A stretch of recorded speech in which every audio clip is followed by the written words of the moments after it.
ఈ వీడియోని షేర్ చేయండి. ఎందుకంటే ఇది నారా చంద్రబాబు నాయుడు గారికి మరియు ఉప ముఖ్యమంత్రి పవన్ కళ్యాణ్ గారికి, ముఖ్యంగా పౌర సరఫరాల మంత్రి అయిన నాదెళ్ల మనోహర్ గారికి చేరాలి. ఇది రేషన్ అనేది ఒక పేదవాళ్ళకి ఇచ్చే వాళ్ళకి ఒక భరోసా లాంటిది.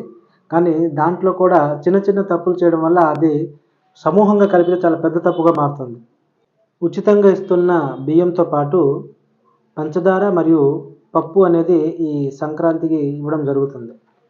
కానీ ఆ పప్పు మరియు పంచదార జనాలకి ఇవ్వకుండా ఓన్లీ ఉచిత బియ్యమే ఇచ్చేసి కొంతమంది మోసం చేస్తుంటే, ఇంకొంతమంది పంచదార 17 రూపాయలు, పప్పేమో 67 రూపాయలు, రెండు కలిపితే 84 రూపాయలు అవుతుంది. కానీ 84 రూపాయలు కాకుండా రౌండ్ ఫిగర్గా 90 రూపాయలు తీసుకుంటున్నారు. అందులో 6 రూపాయలు అనేది మోసం చేస్తారు. ఒక్కరి దగ్గర 6 రూపాయలు పెద్ద విషయం కాదు. అదే కానీ ఈ వేల మంది దగ్గర 6 రూపాయలు తీసుకుంటే ఎంత అవుతుంది ఒకసారి మనం లెక్క చేసుకోవచ్చు.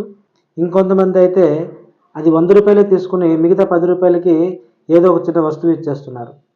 ముఖ్యంగా ఈ విషయం అధికారుల దృష్టికి కానీ వెళ్ళి, అలాగే నాయకుల దృష్టికి కానీ వెళ్తే ఈ సమస్యని అరికడతారని కోరుతున్నాను. అలాగే ముఖ్యంగా ఈ వీడియో చూసిన వాళ్ళందరూ వీడియోని మ్యాక్సిమం షేర్ చేయండి. ఇది అధికారులకు చేరినట్టు చూడండి. ధన్యవాదాలు.